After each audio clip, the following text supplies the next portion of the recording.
everybody. I'm just a bird among the trees, and it has been a while, so hi everybody. Today what we're going to be doing is we will be actually mixing our own mushroom blocks. We won't be doing this with the shiitakes you saw last time, but we are going to be doing it with oyster mushrooms, which are these guys behind me. These are not the columns slash blocks that we mixed. I am on my parents' mushroom farm still. So these are the columns that we normally grow these on. We will be doing this on a much smaller scale with blocks. So let's see how we did that. We are going to be creating our own mushroom blocks. Over here. And we're gonna dump. We got some hay and water. Alright. Are we making paper? We are not making paper. Okay. This looks very similar to how we made paper, but that is not what we're doing. This is not hay, but straw. Straw is something that we are going to be using as a grow medium for our mushrooms to grow upon. If we go over here, we have something that looks very similar to our lion's mane blocks, but is in fact rather different. This is grain spawn. So this is the mycelium of blue oyster mushroom growing on rye grain. Grain is a wonderful thing for mushrooms. It's like candy bars. They get really energetic really fast, but they're never gonna grow up big and strong on it. So we have to put it onto straw, which is more nutritious for the mushrooms. So what is it? This is rye grain. It's a type of grain just like wheat. It is actually a type of grain. So we are going to be mixing this. This is our mycelial start into the straw once it is pasteurized, what's called pasteurized. So we kill off everything else that's growing in the straw so that these guys have nothing else to compete with, and then they can put all of their energy into growing big and strong rather than fighting with everybody else. I have in a semi-sterile bag, bags that look exactly Can like you describe this. semi-sterile? Semi-sterile means isolated from the outside environment as best as we can do. I have bags that are exactly like this. Now I didn't explain too well what exactly is special about these bags. These bags are airproof to an extent. This patch here is highly specialized in that it allows the exchange of oxygen, but not anything as large as a bacterial cell. So this allows the colony to breathe without having the potential for contamination. And you can see that the colony is all one color. That means that we don't have any contamination in this bag, and so we don't have anything that's going to start growing in our mycelia that we don't actually want. Now about this bag is heat sealed. It is actually melted at the top to keep it sealed. Don't they use like a heat gun for that? Actually it's like a strip of metal that's like pushed down on either side, clamped, and it melts the plastic together. You could, or you could use packing tape and scissors. Yes. So we're going to let that set for about 15 to 20 minutes. This will give it a good soak and a chance for the boiling water to suffuse the straw and kill off everything. Where we're going to take this and where we're going to do all this. This way. So yes, we'll be out in the rain. This is actually the most sterile air we have on campus right now. Outside during winter is the most sterile air we have, and in addition it's raining, so that's going to take any spores or other particulates out of the air. And I just wiped down this big plastic table with some lovely bleach solution. This is now a sterile surface on which we will be mixing the grain into the straw. Good things, good things. What is So we're boiling the straw, and it actually smells very good. And actually the liquid that we'll get is called straw tea. Straw tea. Is that one kind of drink? You don't want to drink it. It's not bad for you, but it's not going to taste very good. I like straw water. Please no. Tell me if it's gonna which one I like. You're doing awesome.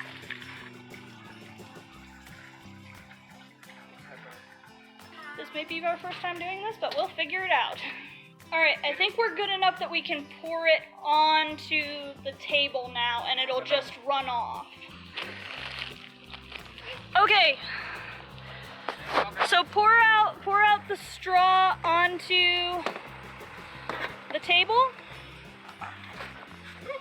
Yep, it's okay. So we'll move this over here. That sounds like that tastes like a don't in my jacket now. Okay, so this is very, very hot. Yes, very toasty. So the rain is gonna actually help us to cool this off faster. It's really, really toasty, you know? It's really, really toasty, you know?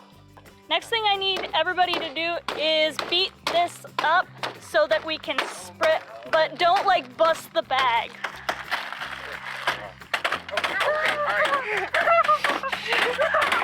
Whoa, don't break the bag. That was okay, so. Starbucks. Okay. So you don't break the bag, that's the thing. You don't break the bag. Okay, so now it looks like it is in a spreadable form. It's all broken apart. We are in the rain. So now we have a convenient pouring hole. And now we have a convenient pouring hole. So now what I want you to do is pour it. Pour like a nice little line. Okay. This looks like about enough. Okay. Next thing we're going to do is we're going to mix the spawn into the straw. Maybe a little bit, but not too much. You don't want it to be too many candy bars. You want just enough candy bars to spread your little mushroom children into the straw. So you can see all the little tiny pieces of grain in there through my foggy camera. All mixed in. And What is so? It's the tree, Julian. That's all drippy. Okay, so this should be enough for maybe 2 bags. So acquire 2 bags from in there. No. Yeah, no murder. Try to keep your hand out as much as possible because that's a contamination factor. Yeah.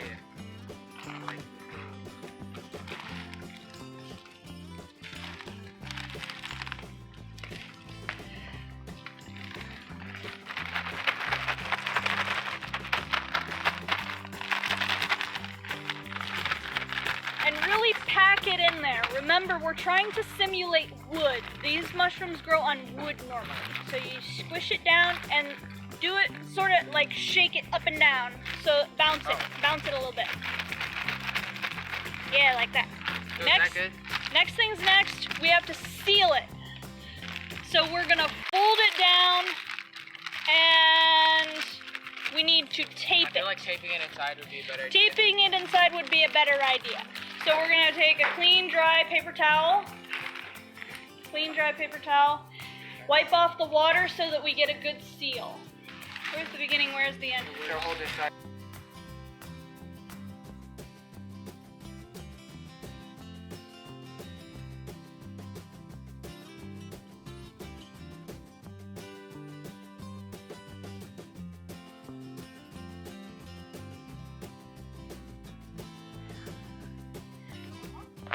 Cooking straw.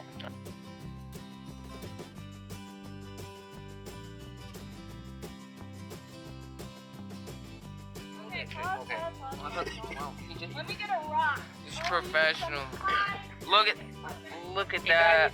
Underwater, professional.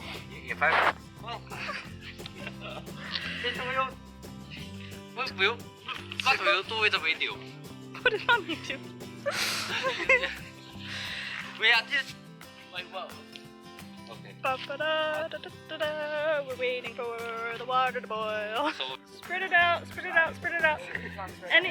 Well, you need to stir it around so that any of the clumps end up getting broken up so that we don't have like patches where it's still boiling. Okay, somebody open up the bag of spawn. Spawn! That thing that just tipped onto your hand, Axel. Hey, I don't want to touch mushroom baby. Ew. A mushroom baby. Shake it out. Shake it. Shake it. Shake it out. Why are you laughing? That's not funny. Okay, everybody stir in the grain Yeah, while that's right. one person gets some That's bags right. opened. Why are we stirring the grain? We're stirring the grain in because the grain is like a Yeah. kid that grew up on candy bars. It gets really energetic and grows really fast, but it doesn't get very healthy or grow very big, so it's not gonna produce any mushrooms on it. The straw is like nutritious food. So we're now giving the child nutritious food that it's gonna grow big and strong on. Ah, Open bag and start shoving in straw. that works. Okay, now bounce it. Bounce, bounce, bounce. No. Against the table, against the table, against the table. Bounce. There you go. See how it goes down? There we go. All right, it's down, it's packed. More go in, more go in. Okay. Bounce. Yeah, I have kind of like yeah, I put my hand. Okay, that one's good.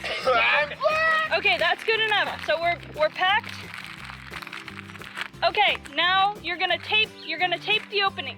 You don't try the inside. Don't try the inside. So you shouldn't touch the inside as much as possible. Don't touch the inside. Okay. Because that's a contamination vector. Okay, hold down once. Hold down. Now get some tape and you're going to tape the opening. Yeah? I think I might actually be able to do this stuff. Can you help me to hold? I will hold.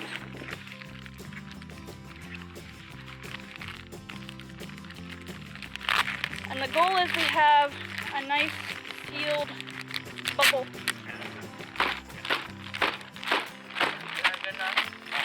That's good.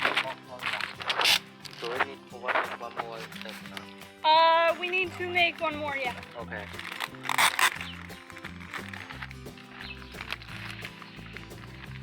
Okay, and we'll get up to the top here, and then you'll bounce it. What did you do? Bounce good, bounce good. Pack it down. Bounce good. Okay, and then fold around the back.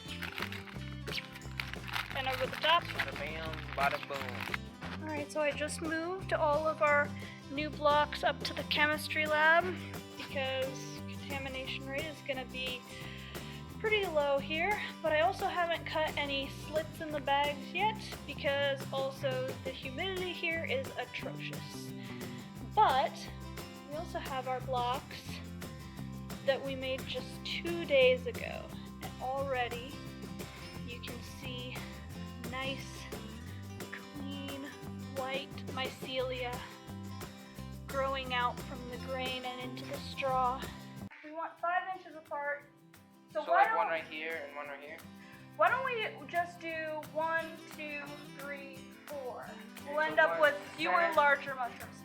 So center, and you're gonna cut a little T, but we want to orient the colony to where the fresh air is because that's where it's going to produce the mushrooms. If we don't have it oriented earlier in its formation, in the formation of the colony in other words, it's gonna grow the mushrooms at the top of the bag because we do have these filter patches that let in fresh air.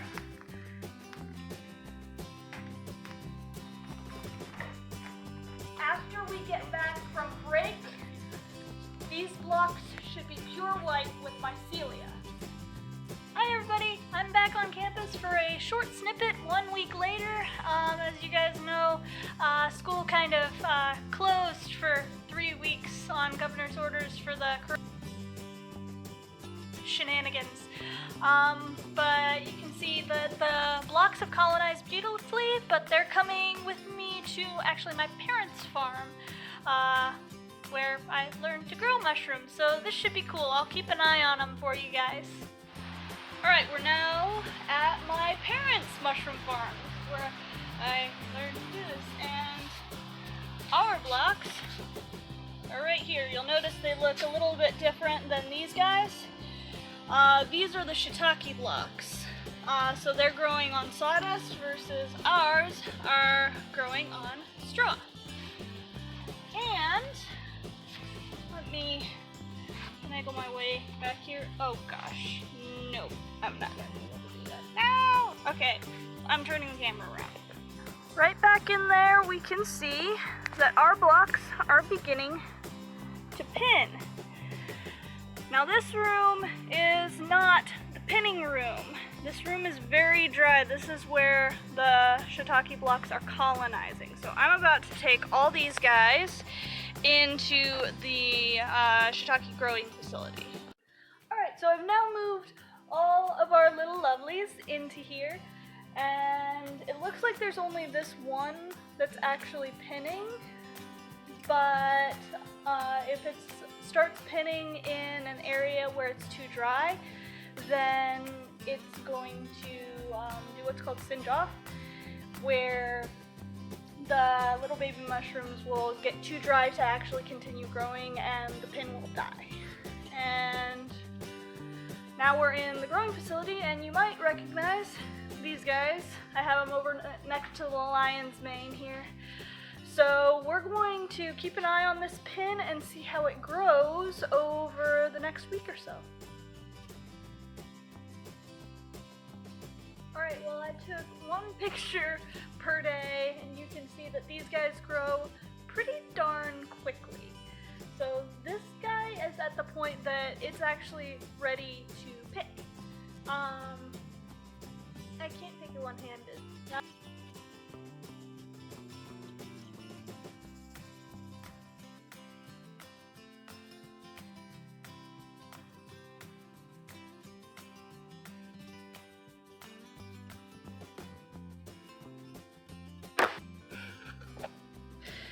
That's my setup.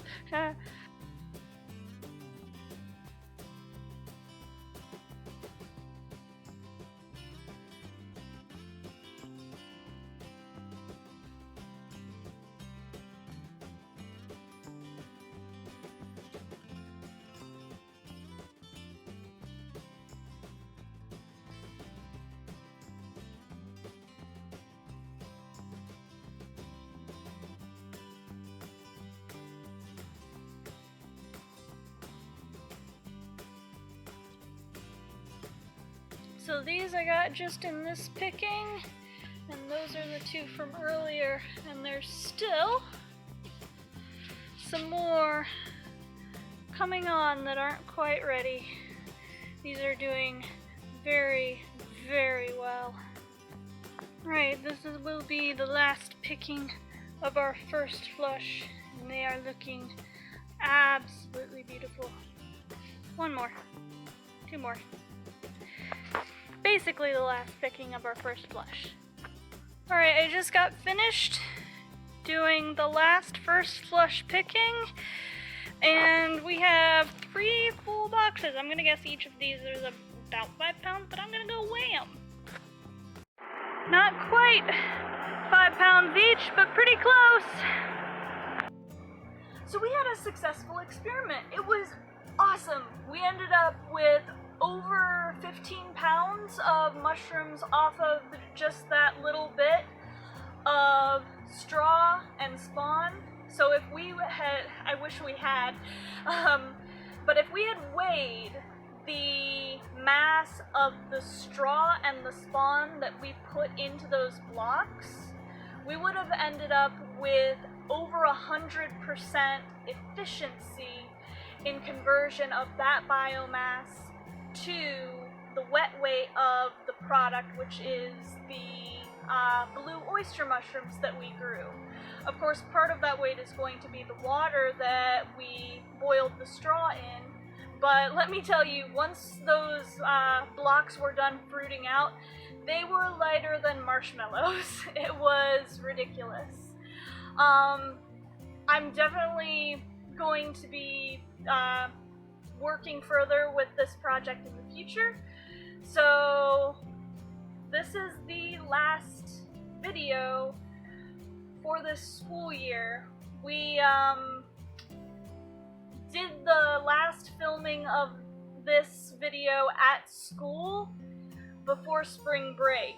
There were a few things that happened between then and now, so this will be the last school video for this school year, but we will be back, and I am really looking forward to next year.